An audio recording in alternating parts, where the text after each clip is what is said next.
행복하시죠? 네. 왜 행복한가 봤더니 밥을 내 손으로 안 하잖아. 아니, 주부가 밥하는 일이 얼마나 이게 짜증나고 힘들고 어려운 일이에요. 근데 어제 오후부터 쭉 들어오시는 거 보니까 밥을 무려 6끼를 안 하잖아. 얼마나 행복해, 주부가. 그리고 경치가 아름답죠?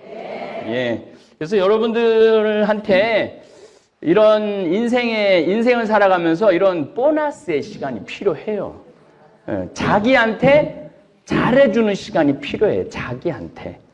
근데 우리는 자기한테 잘해주는 건 뭔가 어저께 성금요일도 지냈지만은 뭔가 미안한 것 같아. 자기한테 잘해주는 게 미안한 것 같아. 누구한테? 예수님한테. 나 혼자 이렇게 행복하면은 예수님한테 뭐 잘못하는 거 아닌가? 이거 남편한테 나도 맞고 살아야 되는 거 아닌가? 뭐 이런 생각을 하는 분들 혹시 계시면은 정신 차리세요. 예수님이 그렇게 십자가에 못 박혀 돌아가신 이유 중에 하나는 여러분들이 행복하라고 십자가에 못 박혀 돌아가신 거예요. 그래서 여러분들이 행복할수록 누가 행복하냐면 예수님이 행복한 거예요. 행복하려고 그러면은, 여러분들이 행복하려고 그러면은 남이 행복하게 해줄 때 행복하면 안 돼요. 이 세상에서 가장 어리석은 사람이 남이 행복하게 해줄 때 행복한 사람이 가장 어리석은 사람이에요. 자식이 효도할 때까지는 안 행복해. 그냥 자식이 효도할 때까지, 전까지는 불행하다가 효도하면 행복해. 남편이 잘해줄 때까지는 절대 내가 행복하면 안 돼. 남편이 잘해줄 때 그때서 난 반짝반짝 웃고 행복해야 돼. 그런 사람이 세상에서 제일 바보 같은 사람들이에요. 그냥 내가 행복하면 안 돼? 아들이 자식이 효도하지 않아도 남편이 잘해주지 않아도 그냥 내가 행복하면 되지 않아? 그리고 언제까지 여러분들한테 잘해줘야 돼? 자식이 여러분들 죽을 때까지 잘해줘야 돼? 남편이 여러분들 죽을 때까지 잘해줘야 돼? 그거는 내가 보기에는 완전히 자아 존중감이 없는 사람들이에요. 나는 신자들이 잘해줄 때까지 기다리고 있다가 그때 난 행복하려고 마음 안 먹어. 그리고 교우들이 나한테 잘해줄 시간도 없어요. 왜냐면 난 본당 신부도 아니기 때문에 뭐 지속적으로 신부님 챙겨주는 교우들도 없고, 그래서 내가 내린 15년 동안 본당 신부를 안 하는데 내가 내린 결론 중에 하나는 그냥 내가 행복하자. 맛있는 거 먹으러 갈 때 그냥 누가 먹으면 돼? 내가 가서 사 먹으면 돼. 누구 돈으로? 내 돈으로. 그래서 여러분들 행복에는 거지 근성을 버려야 돼요. 행복에는 근데 나이를 먹을수록 거지 근성이 생겨. 나이를 먹을수록 자기 주머니에 돈 나가는 건 절대 이건 할 수 없는 일이야. 내 주머니에서 나이를 먹을수록 돈이 있어야 된다고 생각을 하고 돈을 써야 된다는 생각을 안 해요. 근데 여러분들 나이를 먹을수록 돈을 써야 돼요. 하여튼 쓸 수 있는 데까지는 쓰세요. 신부님 말대로 쓸 수 있는 데까지 다 썼는데 그때 돈 떨어지고 돈 생기는 것도 없으면 그때는 어떻게 해요? 그때 내가 비법을 알려줬잖아. 그때는 집에 가만히 있어. 근데 내가 보기엔 지금 대한민국의 70대 할머니들은 주머니에 돈이 3천만 원, 4천만 원 있는데도 이게 없으면 죽을 줄 알고 그냥 70살에서부터 아무것도 안 하고 가만히 있는 거야. 죽을 때까지. 그렇게 사는 거는 참 어리석은 거예요. 3천만 원 정도 되면은 70대 때 이스라엘 성지순례도 갔다 오고 멕시코 과달루페도 갔다 오고 뭐 내가 또 잠비아 뭐 한 달 피정하는데 거기도 갔다 오고 평창도 갔다 오고 내가 보기엔 그래도 10년 동안 바쁠 거야. 또 80살에 돈 다 떨어지면은 그때는 이제 가만히 있으면 돼. 근데 70살에서부터 가만히 있지는 말라는 거예요. 이게 제가 이렇게 강의를 해보면은 이게 안 웃고 뭐가 불만이 꽉 차 있어갖고 입이 나와 있으면 그 늙은 거야. 늙은 거야. 근데 어제 뭐 사무실에 앉아서 들어보니까 방배정 뭐 어쩌고 저쩌고 뭐 막 그냥 막 입이 이만큼들 나와 있어. 근데 오늘 아침 보니까 다 웃는 얼굴이야. 이게 마음이 맑고 깨끗하고 기분이 좋으면요 늙었다라는 기분이 안 들어요. 근데 막 그냥 짜증 부리고 신경질 부리고 되지 않는 고집 부리고 내 나이가 몇 살인데 무시하냐고 그거 늙은 거예요. 오늘은 제가 여러분들한테 오늘 뭐 보니까 늙은 사람이 없어서 이 얘기 해도 될 것 같아요. 3만 달러 우리가 국민소득이 지금 됐잖아요. 그리고 인구 5천만에 3만 달러면은 선진국이에요. 잘 사는 나라예요. 근데 잘 사는 나라인데 우리나라에는 여러 가지 병들이 있어요. 근데 그 병 중에 오늘은 교육 현실, 우리가 뭔가 이제까지 교육을 잘못한 것에 대해서 좀 말씀을 드리고 싶습니다. 뉴스를 보면 요즘 대한민국 곧 망할 것 같아요. 그렇죠? 네. 여기 있는 분들도 곧 망할 것 같은 느낌 드는 분들 많을 거예요. 여기저기서 아예 망했다고 이야기하는 정치인들도 많고 학자들도 많고 국민들도 내가 보기엔 정말 많이 늘은 것 같아요. 아니 국민소득은 3만 달러가 넘었고 7년 2개월 연속 무역 흑자인데도 불구하고 아니 망했다는 느낌이 드는 이유는 뭐가 잘못됐기 때문에 그래. 하여튼 누군가가 잘못됐어. 뭔가가 잘못됐어. 실업자는 흘러 넘쳐요. 뭐 20대 실업자, 30대 실업자, 오늘 아침에 또 자료를 보니까 40대 실업자가 사상 최악이라고, 취직이 안 된다고. 그래서 그냥 다 굶어 죽는다는 거예요. 다 굶어 죽는다는 거예요. 근데 오늘 보니까 굶어 죽을 사람들이 별로 없어 보이는데 다 굶어 죽는다는 거야. 그런데요, 제가 우리 큰형님도 공장을 운영하는데 40명의 노동자가 있는데 한국 사람은 한 명도 없대요. 다 외국인 노동자예요. 다 외국인 노동자예요. 또 이 농장, 우리 여기 평창에 농장 운영하는 내가 교우들 아는 분들 많은데요. 가보면은요 주인만 한국 사람이에요. 돼지 키우고 소 키우는데 다 누구냐면은 다 외국인들이에요. 여러분들도 아마 그런 거 많이 느끼셨을 거예요. 식당에 가보면은 적어도 한두 명은 외국인 애들이야. 한두 명은. 식당에 가보면은. 뭐 집에 가사 도우미도 외국인 사람들 많고. 아니, 외국인 노동자가 200만 명이야. 200만 명. 그 외국인들이 돈 다 벌어가는 거야. 우리는 그냥 거의 200만 명의 1년에 10%씩 외국인 노동자들이 한국에 증가한대요. 그러니까 1년에 20만 명씩 들어오는 거라고 보면 돼. 우리나라 대학교 졸업하는 애들 1년에 한 50만 명 되는데 30만 명, 25만 명 취직되고 20만 명 취직 안 된다는 걸 보면은 한 20년 동안 외국인 노동자들이 우리나라 이 젊은이들, 나이 먹은 사람들 일자리를 다 뺏어가는 거야. 그럼 그 사람들이 돈을 쓰느냐? 안 쓰죠. 최소한 먹을 것만 먹고 나머지는 다 어디로 보내? 다 자기 나라로 보내는 거예요. 아니 그러니까 그 200만 명의 인구가 우리나라 젊은이들이 200만 명이 공장에서 일을 하고 농장에서 일을 하고 식당에서 일을 하고 돈을 벌어갖고 쓰면은 우리나라 돌아갑니다. 돌아가요.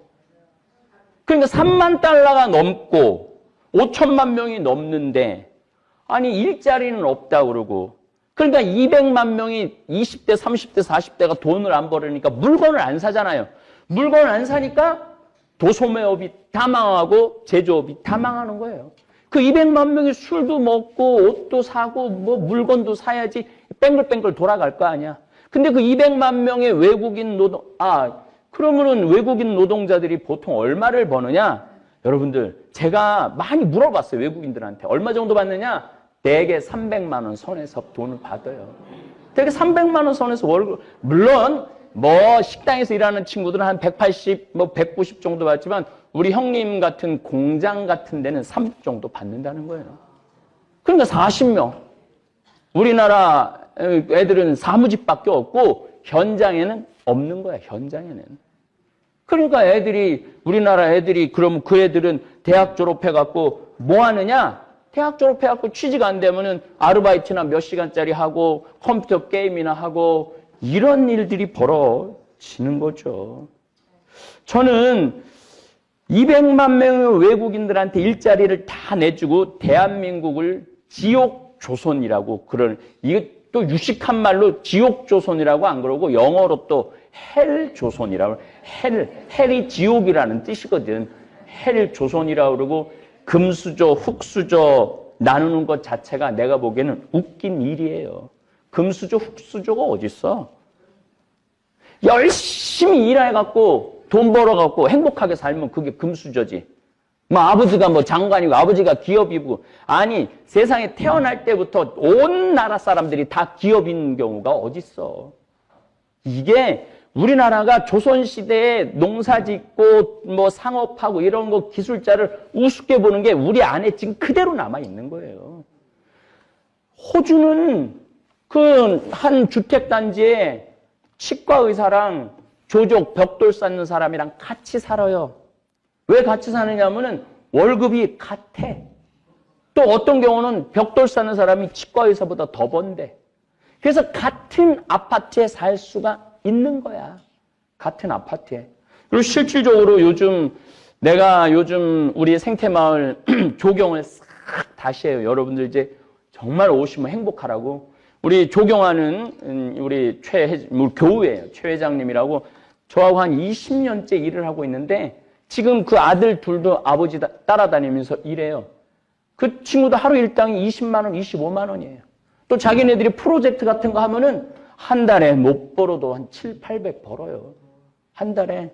돌만 싸도, 물론 이제 돌도 쌓고, 소나무 전지도 하고, 그러니까 이 기술만 있으면요, 그 정도 벌어요. 근데 이게 하루아침에 기술이 생겨? 20대부터 열심히 해야지 기술이 쌓이는 거지. 30살, 40살, 50살 돼야지 정말 예술가가 될 수 있는 거 아니에요. 그런데 일단은 대학 졸업해갖고 대기업에 취직하지 못하면 그때부터는 흑수저라고 그러면서 일반 중소기업에도 취직을 안 하고 공장에도 취직을 안 하고 이 기술적인 데 취직을 전혀 안 하는 거예요. 그러고 난 다음에 뭐 정부가 잘못됐느니 무슨 뭐 정치가 잘못된 내가 보기에는 가정이 잘못됐어요. 가정이.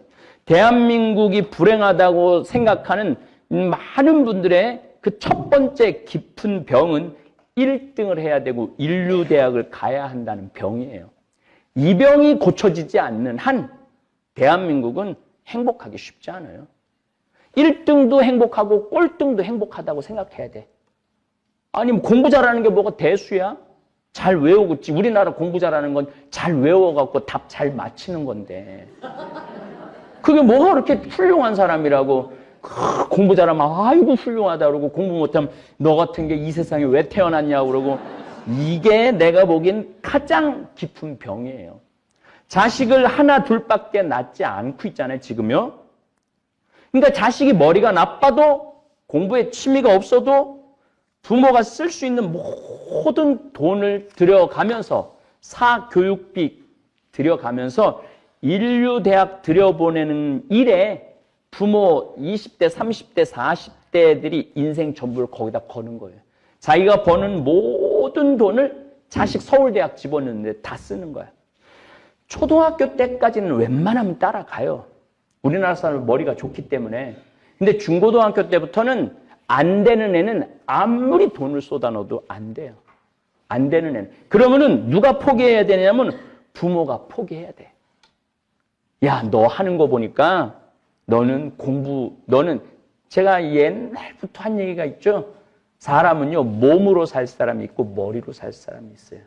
근데 몸으로 살 사람은 90%가 몸으로 살 사람이에요. 대부분은. 10%만 머리로 살 사람이야. 신문이 기준이 어떻게 되느냐? 예전에는 한 반에 한 6, 70명 됐을 때 내가 기준을 반에서 10등 안에 들면은 머리로 사래고 11등부터는 몸으로 살래라고 내가 말씀을 드렸어요. 근데 요즘은 내 친구 중에 선생님이 있는데 한 반에 30명밖에 안 된대. 그러니까 이제 내 아이가 중학교 올라가고 반에서 5등 안에 들면은 머리로 살래고 6등부터는 몸으로 살 애들이에요. 그럼 걔네들은 학원 보내지 말아야 돼요. 학원 보내지 말고 마음껏 뛰어 놀게 해줘야 돼. 누구하고? 엄마하고. 근데 이제 중고등학교 때 애들이 못 따라가면은 인류대학에 점점 멀어지면서 부모 자식 지간도 점점 멀어지는 거야. 사랑의 관계가 돼야 되는데 점점 원수의 관계가 돼. 그러니까 공부도 못하고 부모하고 사랑도 없는 거야. 그러니까 얘네들이 문제고 이 부모들이 내가 보기엔 문제예요. 그럼 인류대학은 몇 퍼센트가 들어가느냐? 상위 3%에서 5% 안에만 들어가는 거예요. 그러니까 100명 중에 서울대학, 연고대 가는 거는 3명 내지 4명만 들어가. 그러니까 나머지 95%는 태어나서부터 20년 동안 토요일, 일요일, 방학도 포기하고 오롯이 책상에 앉아서 공부만 하고 앉아 있는 거예요.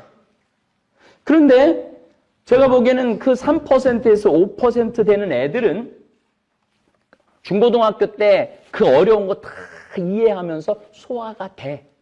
근데 나머지 95%는 이해 안 되는 게, 그래서 수포자, 뭐 영포자, 그 수포자가 무슨 뜻이냐면 수학 포기자야. 수학을 포기한. 그러니까 만약에 중학교 때 수학을 포기하면은 얘는 인류대학 못 가는 거야. 근데 그걸 이해가 안 되는 걸 끌고 가려고 그러니까 애도 괴롭고 부모도 괴롭고 힘든 거죠.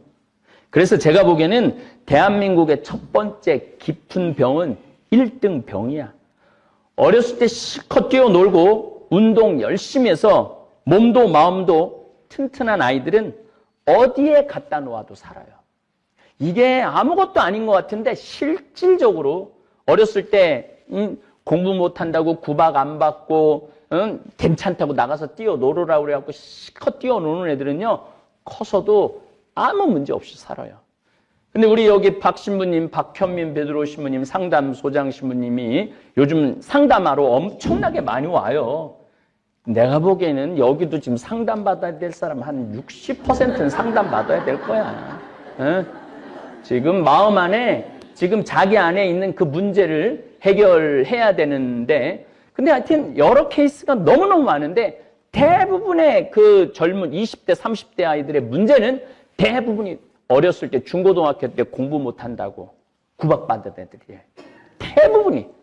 왜냐면 어렸을 때부터 엉덩이 두들기고 엄마가 아빠가 안아주고 우리 딸 우리 아들 최고 꼴등하는데도 우리 아들 우리 딸 최고라고 그러고 그냥 사랑한다고 그러고 꼴등하는데도 계속 그런 애들은요 우울할 수가 없어요.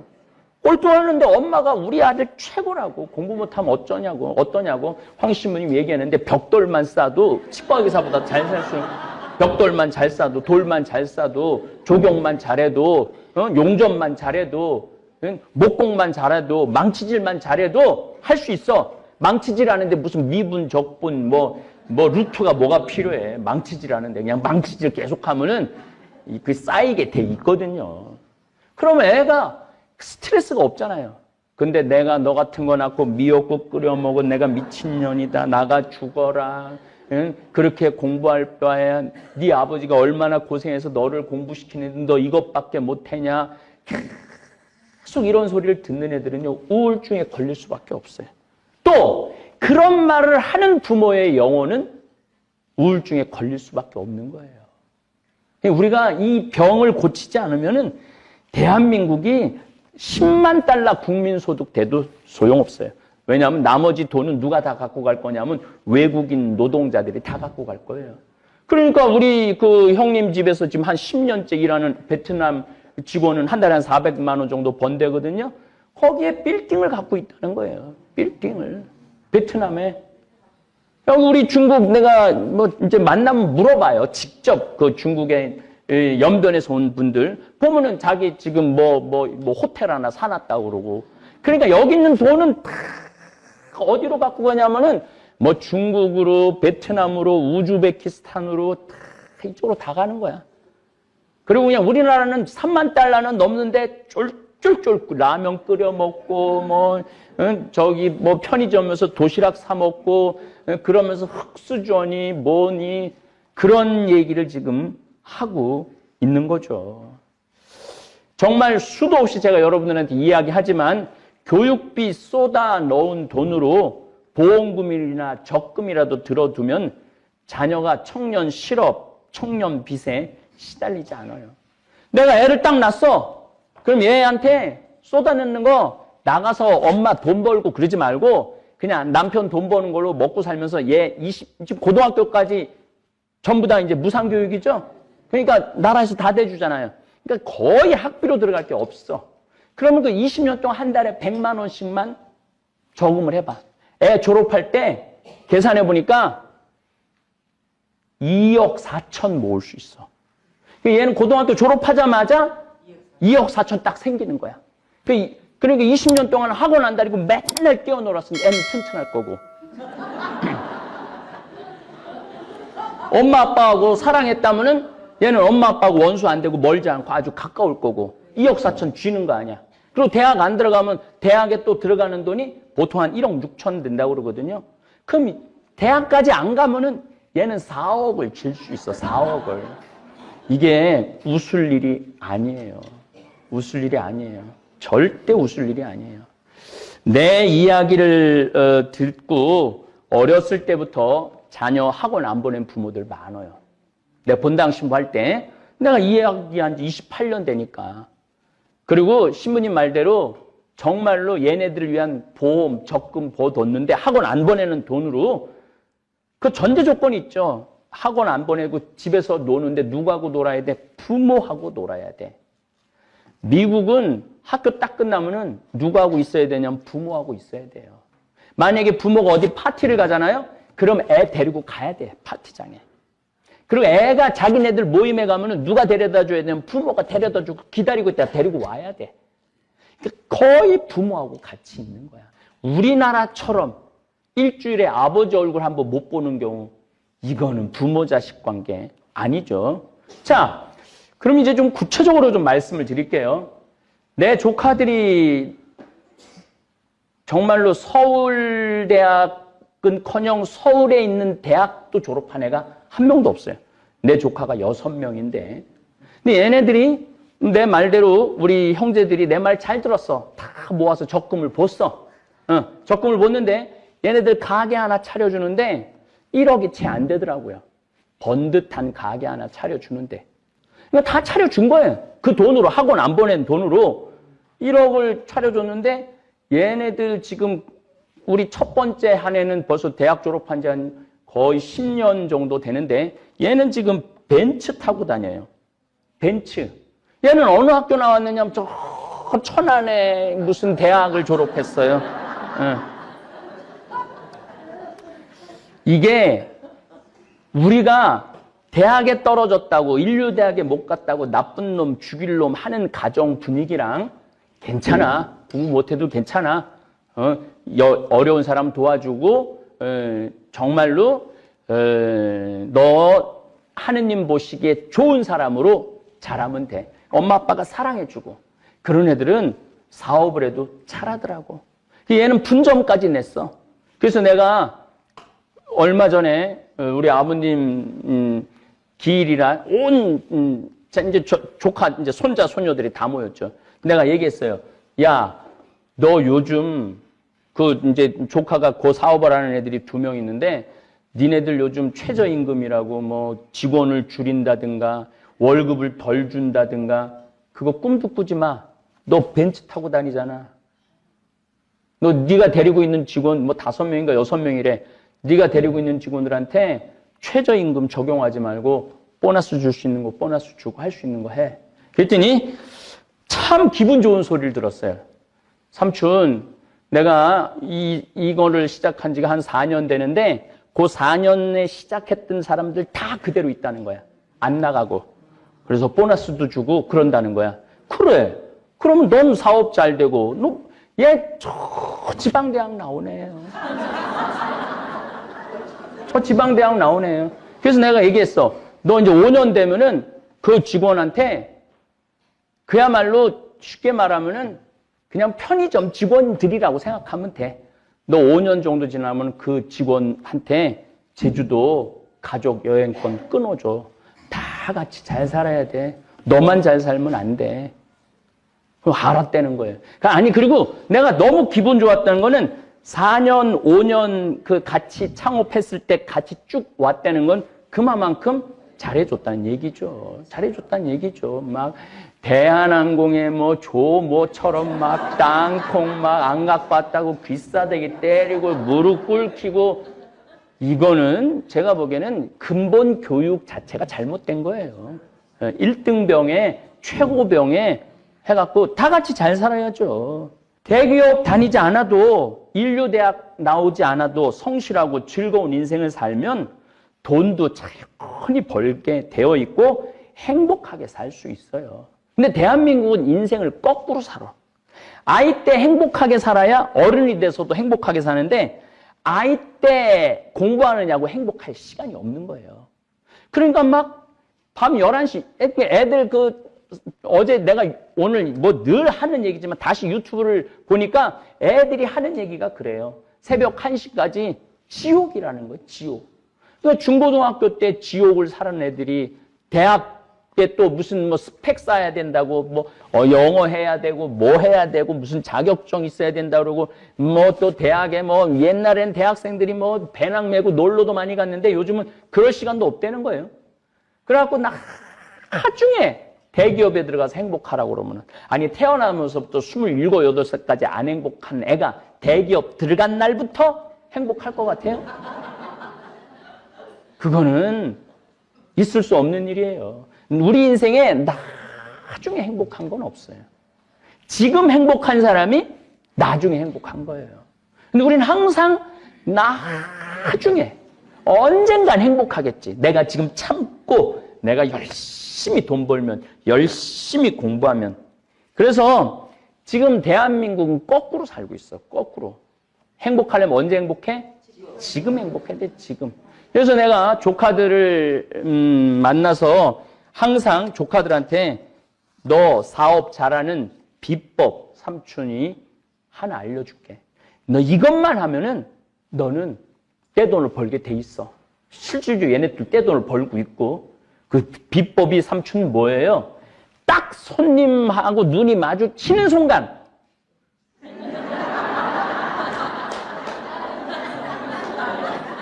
웃어라. 웃어라. 그 물건 사갖고 나가는 손님한테 감사합니다. 그 말만 해라. 그러면은 옆 가게 가던 손님도 니네 가게로 온다. 그 어떻게 하는지는 잘 몰라도 우리 이제 누나들이 그렇게 사업을 잘하는데 형 아들도 누나 아들이 찾아갖고 해줘갖고 하는데 그 아이도 이번에 또 2호점을 낸다고 그러더라고요. 얘 대학 졸업한 지 이제 2년밖에 안 된 애야. 2년밖에 안 된 애가 벌써 2호점을 여는 거죠. 그러니까 금수저, 흙수저가 어딨어. 인류대학 나오면 행복하고 얘도 걔는 어느 대학 걔는 둘 다 천안에 있는 대학을 나왔네, 애들이.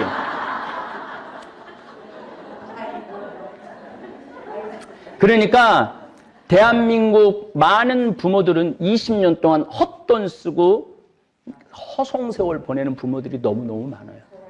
헛돈이에요, 헛돈. 아니, 머리가 이해가 안 되는 애 학원 밤 11시, 12시까지 붙잡아 놓는다고 걔가 서울대학을 가요? 그 시간에 엄마, 아빠랑 노는 게 낫지. 근데 엄마, 아빠랑 놀면은요, 나쁜 생각은 안 해요. 근데 학원에서 자기네들끼리 모여서 학원 보낸다고 다 학원에서 공부한다고 생각하면 여러분들 오산입니다. 그 또래 애들이 모이면은요, 나쁜 거는요, 금방 퍼져요. 어쨌든,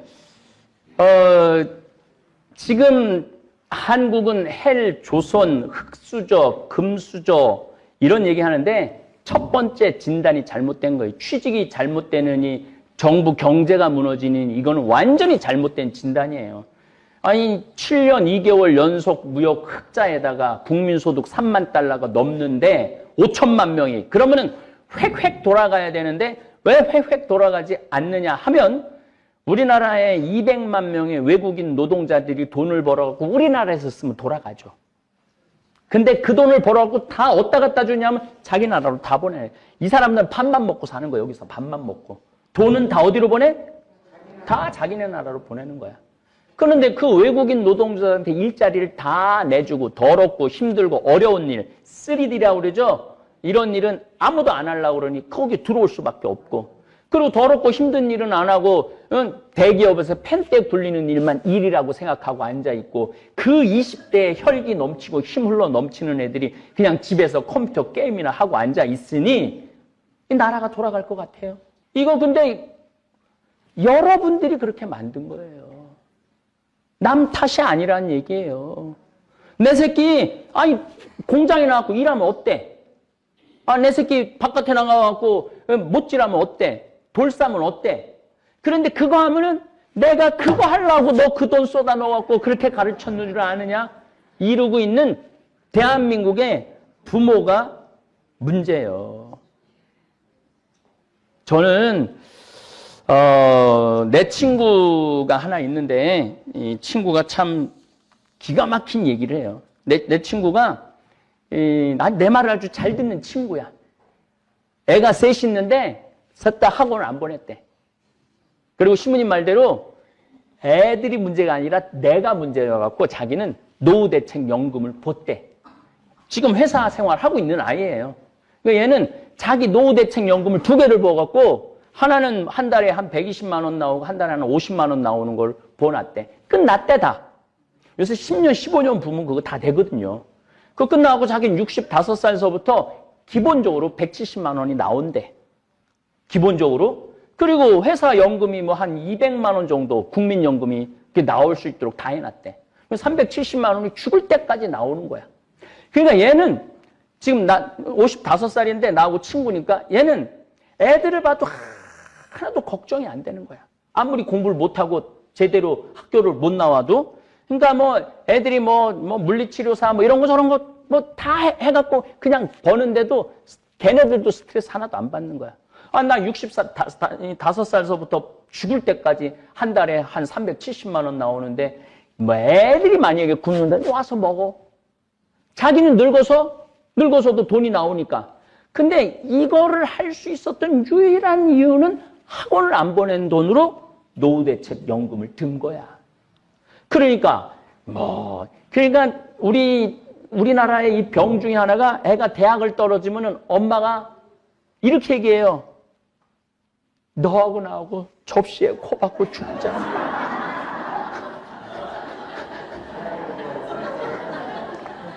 아니 대학 떨어지는 게 접시에 코 박고 죽을 일이야? 등록금이 700만 원이더라고. 그 다음에 얘가 좀 멀리 가면은 방세, 책감, 생활비 이런 거 다 합치면은요 보통 한 학기에 1,000만 원 정도 들어가요.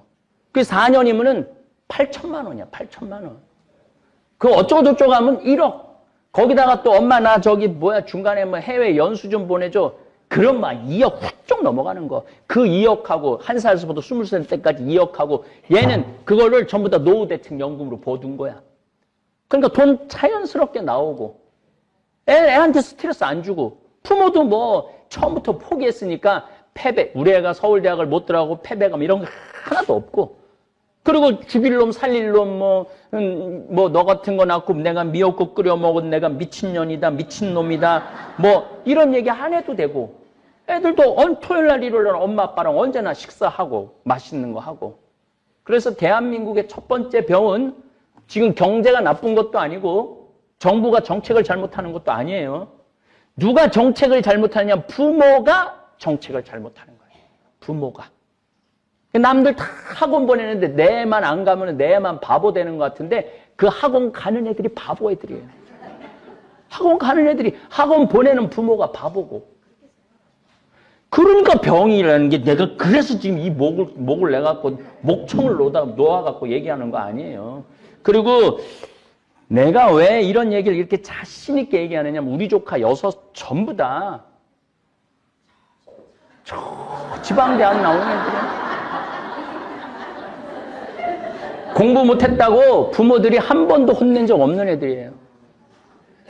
그런데 걔네들 살아가는 모습을 보면 어렸을 때 밝고 맑게 자랐던 애들은 커서도 밝고 맑더라 이거예요. 근데 어렸을 때 공부를 잘하든 못하든 잘하는 애는 잘해서 스트레스 받고 못하는 애들은 못해서 스트레스 받는 애들은요. 나중에 커서도 인간관계도 못 맺고 형제 우애도 안 좋고 부모 자식도 안 좋다 이거예요. 그러니까 대한민국의 첫 번째 병은 정치에 있는 것도 아니고 경제에 있는 것도 아니고 어디에 있느냐면 가정에 있는 거예요. 가정. 우리는 교육의 의미를 잘 모르는 것 같아요. 교육은 학교가 시키는 것이라고 생각하고 부모는 애한테 아무것도 안 가르쳐. 근데 여러분들 교육하고 공부는 다른 거예요. 교육은요. 인간이 어떻게 살아야지 인간답게 살 수 있고 어떻게 살아야지 행복하게 살 수 있고 이걸 가르치는 게 교육이에요. 공부는 수학 영어 잘하는 게 공부지. 그러니까 대한민국 애들은 공부는 배워도 교육은 안 배우는 거야.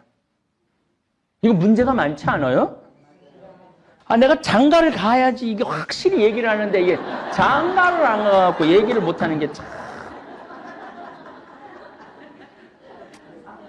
유대인들을 얘기를 좀 할게요. 제가 한번 유대인의 교육에 대한 이야기는 한번 따로 꼭지를 내서 여러분들한테 말씀을 드리겠습니다. 유대인들은 13살이 되면은요, 애 통장에 5만 달러를 넣어준대요. 5천만 원을. 그래갖고 그걸 가지고 애하고 얘기를 했는데 어느 주식, 우리처럼 또 무슨 뭐 위험한 주식 뭐 이런 거 말고 그냥 5년, 10년 묻어둘 주식을 애하고 상의해서 사둔대. 그래갖고 13살짜리가 5천만 원이 자기 통장에 있고 그 주식에 가 있어. 그래갖고 일주일에 한 번, 2주일에 한 번 엄마 아빠하고 꼭 확인을 한대요. 야, 주식이 올랐다. 그러면 얘는 왜 올랐는지, 왜 떨어졌는지, 정치, 경제, 세계 다 그냥 공부되는 거야. 아니, 내 주식이 지금 오르고 내 주식이 떨어졌는데 그것도 13살짜리 애 통장 안에 5천만 원 있어갖고 들락날락 하는데 얘가 사회, 경제, 정치에 관심 있겠어요, 없겠어요? 제대로 된 교육을 해야 되는데 우린 그냥 학원만 보내면 있는 돈 없는 돈 쏟아갖고 좋은 학원, 강남에 해보는 그게 교육이라고 생각하는 게 병 중에 병이라는 거예요. 대학은 나왔지. 20년 동안 그렇게 해갖고 내가 말하는 대학은 인류대학 얘기 아니에요. 그냥 대학 나온 얘기 하는 거예요. 그냥 대학은 나왔는데 자기가 인류대학 나왔다고 착각하는 거예요. 그래서 더럽고 힘들고 어려운 일은 안 하고 양질의 일만 찾아 떠나기 때문에 더럽고 힘들고 어려운 일들은 외국인 아이들이 다 하는 거예요. 그래서 그 돈 다 자기네 나라로 보내고 우리는 일이 없다. 경제가 안 돌아간다. 20대, 30대, 40대가 돈을 써야지 경제가 돌아갈 거 아니야. 근데 얘네들이 돈을 벌어야지 돈을 쓸 거 아니야. 그럼 취직을 해야 되는데 대기업은 5%, 10%밖에 못 들어가고 나머지 못 들어가면은 그때부터 헬 조선인이 흑수전이 그렇게 얘기를 하는 거예요. 여기 내가 이제 문경도 이제 집을 이제 짓기 시작을 할 건데 거기 보면은요 다 외국인 애들이 와서 집을 줘요. 그러니까 집도 다 외국인 애들이 다 벌어 가는 거야. 기술이 없는 나라는 망할 수밖에 없어요. 베네수엘라는 석유 매장량이 세계 1위인데 모든 물품을 수입을 해서 썼어요. 기술을 축적하지도 않고 종이 만드는 공장도 없었어요. 결국 석유가 이렇게 펑펑 나오는데도 먹을 물이 없어서 나라를 탈출하는 사람이 수백만 명이에요. 지금 젊은이들이 기술자로 산업 전선에 뛰어들지 않으면 앞으로 20년 이내로, 짧게는 10년 이내로 우리나라 베네수엘라 꼴 날지도 모릅니다. 시골의 농사도 외국인 노동자가 짓고 소, 돼지도 키우는 농장도 외국인 노동자가 짓고 공장에 납땜하는 것도 외국인 노동자가 하고 프레스 찍어내는 것도 외국인 노동자, 외국인이 흘러 넘치고 있어. 하다못해 옷 만드는 공장도 외국인이 와서 하고 있어요. 젊은이들이, 우리나라 대한민국 젊은이들이 기술을 배워서 10년, 20년 후에는 장인으로 성장할 수가 있는데 모두 펜떼 굴리는 회사에만 취직하려고 하니 이 나라가 제대로 굴러갈 리가 없죠. 제가 20년 전에 이제 자식 안 낳는 세상이 올 거라고 강의했어요. 20년 전에. 한번 뒤져봐요. 내가 그 얘기 했어. 이제 자식 안 낳는 세상 올 거다. 근데 정확하게 맞았죠? 그리고 20년 전에 여러분들 안 죽는다고 내가 얘기했는데 정확하게 맞았죠? 네? 정확하게 맞았죠? 내가 또 얘기할 거예요. 지금 더럽고 힘들고 어려운 일에 20대 애들이 기술을 배우지 않으면 우리나라 20년 후에 망해요. 망하게 돼 있어요. 그래서 이 국민들이 이 생각을 바꿔야 돼. 그래서 나는 이거 아무리 말해도 소용이 없더라고. 그래서 내가 아주 요즘 가슴이 벌렁벌렁거리는 프로젝트 하나를 내가 지금 생각하고 있어요. 이제 문경이 뜻하지 않게 생겼잖아요. 그럼 여기는 뭐 피정객들이 너무너무, 여긴 정말 피정하는 분들이 오는 거야. 근데 문경은 많은 프로젝트를 할 수 있겠더라고요. 거기는 땅도 넓고 할 수 있는 공간이 너무너무 많아. 그래서 열심한 우리 젊은 천주교 신자들, 저지방대학, 난 저지방대학까지 갈 것도 없다고 생각해. 이 강의를 듣는 대한민국 천주교 신자, 열심한 신자 엄마 아빠들 내 말을 잘 새겨 들으세요. 나는 한다고 그러면 거의 하니까. 문경에 정말로 열심한 아이들 대학 졸업하지 않아도 아무 상관없어. 우린 지금도 대학 졸업하나 고등학교 졸업하나 첫 월급은 230만 원이야. 그 월급 우리 많이 주더라고. 내가 어저께 자료를 보니까 첫 월급은. 그리고 나는 학력 전혀 따지지 않는 사람이야. 내가 보기엔 여기 명문대학 나온 사람들 많이 왔다 갔는데 일주일 만에 가는 사람 많아요. 그래서 내가 명문대학 우습게 보는 거예요. 다른 사람하고 어울리지 못하고 혼자 잘난 척하고 어울리지 못하는 사람은 회사에 필요가 없거든요. 그래서 어쨌든 난 문경에 지금 무슨 프로젝트를 지금 할 거냐 하면은 내가 지금 잠비아의 에코 카사리아라고 1000만 평 여의도 12배만한데 뭐를 세우냐면 도시를 하나 세워요. 그러니까 세우다 보니까 뭐가 필요하냐면은 전기, 배관, 토목, 중장기, 조적, 조경, 농사, 가축, 농장 이 모든 기술자가 다 필요해. 그래서 아예 이제 원정대를 꾸밀 거야. 미션 원정대를 꾸밀 거야. 고등학교 졸업한 애들 중에 열심한 천주교 신자 애들. 사명감. 그래서 이런, 나는 봉사활동 하다가 살 거야. 봉사활동 하다가 나는 죽을 거야. 나 이제 돈 버는데. 사실은 3만 달러가 넘으면은 그렇게 살아야 돼요. 돈 그렇게 많이 필요하지 않거든. 아까 말했잖아요. 애들 학원 안 보내고 연금 들어두면은 죽을 때까지 한 달에 한 350에서 400원 버니까. 그러니까 엄마 아빠 부양도 신경 안 써도 되고. 내가 정 먹을 게 없으면 엄마 아빠 집에 가서 먹어도 되고.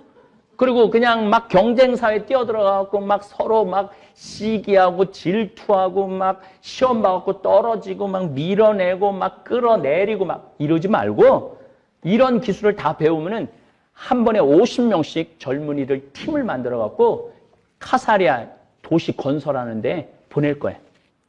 월급을 안 주느냐? 최저임금 230만 원 적용해갖고. 그러니까 얘네들은 기술도 있고 가서 이 아프리카의 도시도 건설하고 의미 있게 사는 거지. 그리고 그렇게 살다가 보면 인생이 참 즐거워요. 내가 시키는 대로만 살면은 즐겁게 살 수 있어. 시키는 대로만. 그래서 옆에 지금 앙골라, 탄자니아, 이 나미비아 이런 나라들이 있는데 많이 우리 이런 프로젝트를 해달라고 많이 오는 거야.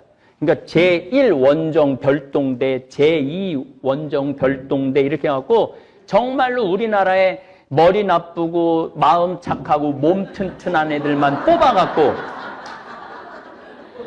문경에서 이제 영적인 훈련이 돼갖고 그래갖고 그런 데 가갖고 봉사활동하면은 거기만 보낼 거야? 인도, 남미 얼마나 보낼 데가 많아요. 시무인 그 돈은 어디서 돈은 난 한 번도 걱정한 적이 없어요. 걔네들이 그렇게 하면 그 값 다 해. 다 자기 벌 건 다 하더라고. 그러니까 우리가 이렇게 꾸며줘갖고 그러니까 더럽고 힘들고 어려운 일을 하는 걸 창피하게 생각하지 않고 더럽고 힘들고 어려운 일을 빛을 만들어주는 거는 지금 제3국에 전부 다 파견해갖고 도시 만들어주고 거기 아주 기가 막힌 이제 정말 예술 작품들을 만들어 놓는 정도까지. 그래서 이 원정대 친구들이 한 5년, 10년 정도 지나고 나면 한국에 들어오면은 내가 보긴 뭐 없어서 얘네들은 취직할 데가 없어서 어서 모셔갈 정도로 그런 지금 계획을 해요. 그러니까 내가 고민하다가 이건 남 탓할 것도 아니고 정부 탓할 것도 아니고 내가 머리 나쁘고 착하고 튼튼한 애들을 뽑아갖고 내가 이걸 뭔가를 좀 하나 만들어야 되겠다. 이게 어떻게 보면은 이 운동이 성공을 하면은 아마 우리나라에 좋은 표본이 되지 않을까 그런 생각을 합니다. 이 인생은 길어졌습니다. 의학의 발달과 생활 수준의 향상 덕분에 우리는 이전 세대보다 훨씬 더 긴 시간을 살아갑니다. 그런데 이 길어진 인생 앞에서 많은 분들이 막연한 불안을 느낍니다. 특히 자녀를 둔 부모라면 아이의 미래를 위해 지금 이 순간 무엇이든 해주어야 한다는 강박에 사로잡히기 쉽습니다. 학원비로 통장이 비워지고 아이의 성적표를 볼 때마다 가슴이 철렁 내려앉습니다. 그렇게 모든 에너지를 자녀에게 쏟아붓다 보면 정작 자신의 삶은 뒷전으로 밀려납니다. 하지만 여러분, 우리에게 남은 시간도 결코 짧지 않습니다. 아이를 위한 헌신은 아름답지만 그 헌신이 자신의 미래를 저당 잡는 일이 되어선 안 됩니다. 요즘 부모들에게 교육은 단순한 배움의 문제를 넘어섰습니다. 그것은 불안의 다른 이름이 되었습니다. 아이가 좋은 대학에 가지 못하면 어쩌나, 남들보다 뒤처지면 어쩌나 뜻없는 걱정이 마음을 짓누릅니다. 그래서 더 많은 학원을 보내고 더 비싼 과외를 시킵니다. 옆집 아이가 수학학원을 3군데 다닌다는 말을 들으면 우리 아이도 뭔가 더 해야 할 것 같은 조급함이 밀려옵니다. 아이의 성적이 곧 부모의 자존심이 되는 시대입니다. 성적표의 숫자 하나가 내 양육의 성패를 증명하는 것처럼 느껴집니다. 이런 불안은 어디서 오는 걸까요? 사회가 만들어낸 경쟁의 구조 속에서 우리는 끊임없이 비교당하고 또 비교합니다. 누구는 어느 대학에 갔다더라. 누구는 벌써 좋은 직장에 들어갔다더라. 이런 이야기들이 귓가를 맴돕니다. 그러다 보니 아이가 지금 행복한지, 무엇을 좋아하고 어떤 꿈을 꾸는지는 중요하지 않게 됩니다. 오직 점수와 등수만이 중요해집니다. 부모는 아이를 위한다고 생각하지만 정작 아이는 그 무게에 짓눌립니다.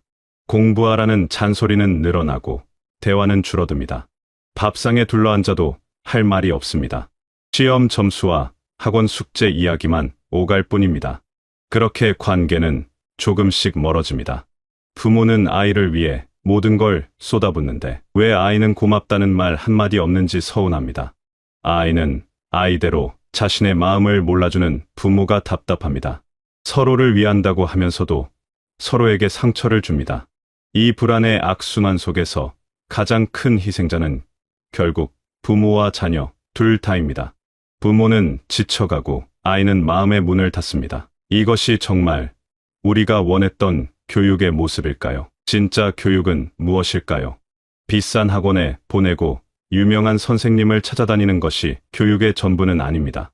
물론 아이에게 필요한 배움의 기회를 제공하는 것은 중요합니다. 학교 공부를 따라가는데 도움이 필요하다면, 아이가 진심으로 좋아하는 분야를 더 깊이 탐구하고 싶어 한다면 그런 배움은 의미가 있습니다. 하지만 실제로는 어떤가요?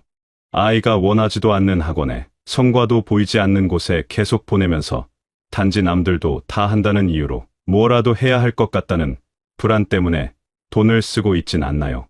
교육의 본질은 삶을 배우는 것입니다.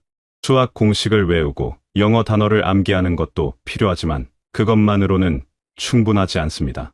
아이가 세상을 살아가는데 정말 필요한 것은 무엇일까요?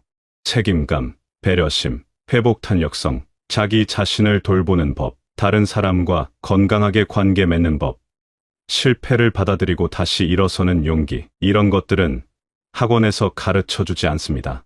부모와의 관계 속에서, 일상의 경험 속에서 배우는 것들입니다. 함께 밥을 먹으면서, 이야기를 나누면서, 때로는 갈등하고 화해하면서 배우는 삶의 기술들입니다. 아이가 설거지를 도와줄 때, 동생과 장난감을 나눠 쓰는 법을 배울 때, 약속을 지키고 실수를 인정하는 법을 익힐 때, 그것이 바로 교육입니다. 시험 점수보다 훨씬 더 중요한 배움입니다. 그런데 우리는 이런 것들을 놓치고 있습니다. 아이를 학원에 보내느라, 성적을 걱정하느라, 정작 중요한 것들을 가르칠 시간이 없습니다. 아이와 함께 있는 시간조차 공부 이야기로 채워지고 맙니다. 그렇다면 우리는 무엇을 해야 할까요?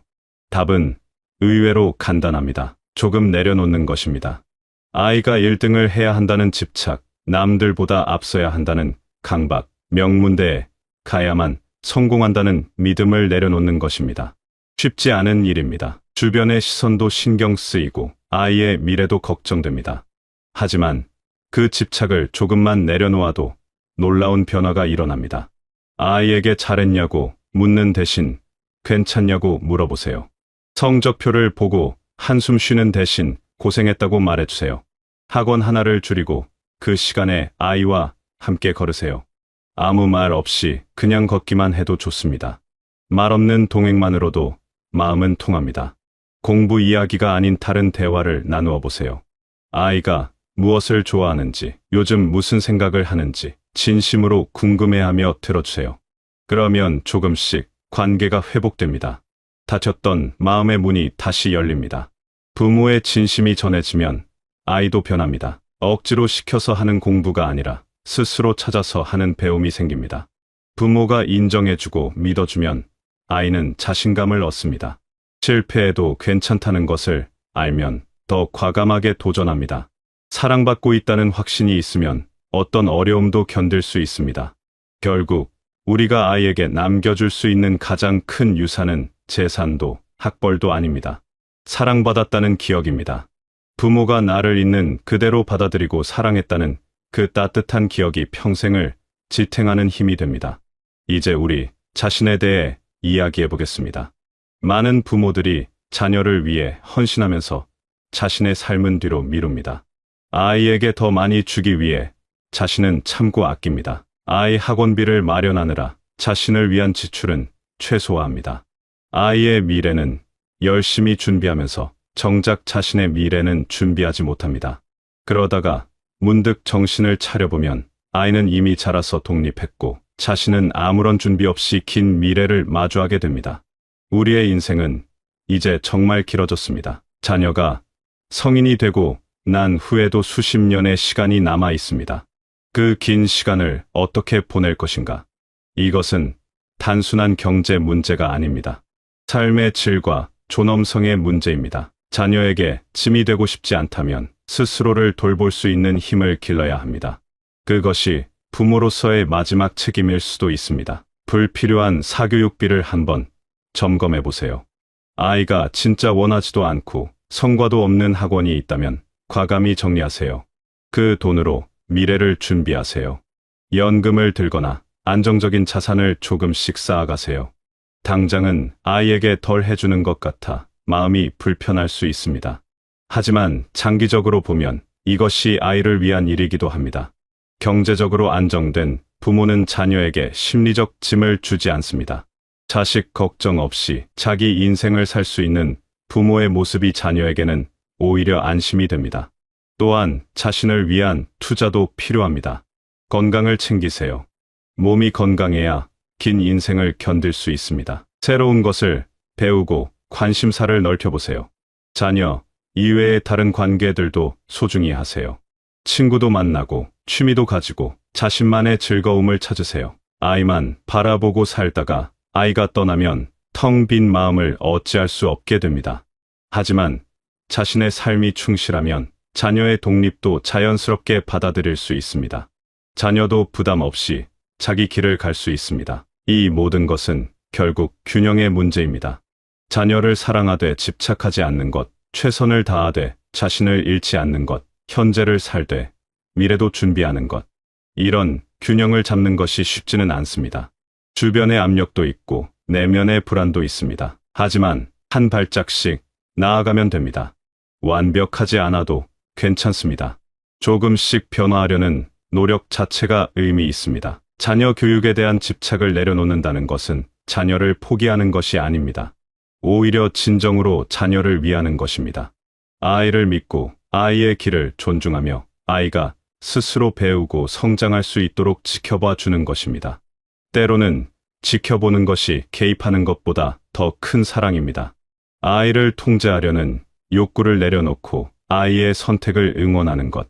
그것이 성숙한 부모의 자세입니다. 그리고 자신의 인생도 소중히 여기는 것입니다. 부모이기 이전의 한 사람의 인간으로서 자신의 행복도 중요하다는 것을 인정하는 것입니다. 자녀를 위해 모든 것을 희생하는 것이 이덕처럼 여겨지던 시대도 있었습니다. 하지만 이제는 다릅니다. 부모도 행복할 권리가 있습니다. 아니, 부모가 행복해야 자녀도 행복합니다. 불행하고 희생적인 부모의 모습은 자녀에게 짐이 될 수 있습니다. 오히려 자기 삶을 즐기며 사는 부모의 모습이 자녀에게 긍정적인 영향을 줍니다. 교육은 중요합니다. 자녀의 성장을 돕는 것도 중요합니다. 하지만 그것이 전부는 아닙니다. 삶에는 교육보다 더 중요한 것들이 많습니다. 사랑, 관계, 건강화, 이런 것들은 학원에서 배울 수 없습니다. 성적표에 나타나지도 않습니다. 하지만 인생을 살아가는데 가장 필요한 것들입니다. 여러분, 조금 쉬어가도 괜찮습니다. 모든 것을 완벽하게 할 필요는 없습니다. 남들과 비교하지 마세요. 각자의 가정에는 각자의 사정과 속도가 있습니다. 느리게 가도 됩니다. 때로는 멈춰서 쉬어가도 됩니다. 중요한 것은 방향입니다. 불안과 강박이 아닌 사랑과 신뢰로 나아가는 것입니다. 자녀와의 관계도 자신의 미래도 모두 지금부터 시작하면 됩니다. 늦었다고 생각하지 마세요. 지금이 바로 시작할 때입니다. 오늘부터 아이에게 조금 더 따뜻한 말을 건네보세요.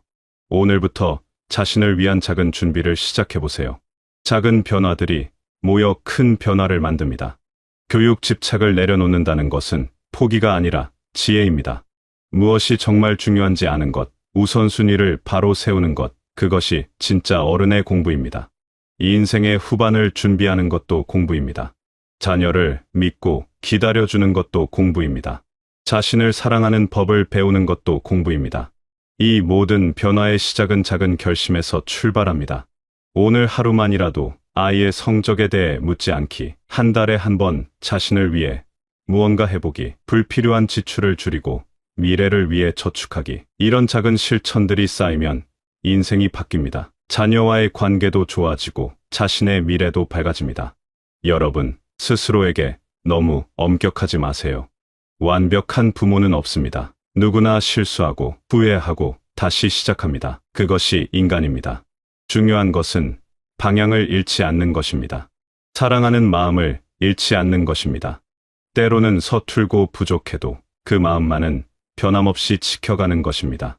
긴 인생, 이제 우리에게 남은 시간도 소중합니다.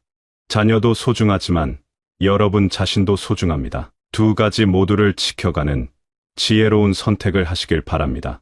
교육 집착을 내려놓고 진짜 중요한 것들을 붙잡으시길 바랍니다. 자녀와 따뜻한 관계를 유지하면서도 자신의 미래를 단단히 준비하시길 바랍니다. 불안이 아닌 사랑으로, 강박이 아닌 신뢰로, 조급함이 아닌 여유로 남은 인생을 아름답게 채워가시길 바랍니다. 여러분의 선택이 지혜롭기를, 여러분의 마음이 평안하기를, 여러분의 미래가 안정되기를, 그리고 무엇보다 여러분과 여러분의 가족 모두가 행복하기를 진심으로 응원합니다. 내려놓는 용기를 내신 여러분께 깊은 존경과 따뜻한 위로를 보냅니다. 여러분은 이미 충분히 잘하고 계십니다. 조금만 더 자신을 믿고 자녀를 믿고 앞으로 나아가시길 바라겠습니다. 길 바라겠습니다. 길 바라겠습니다. 길 바라겠습니다. 길 바라겠습니다.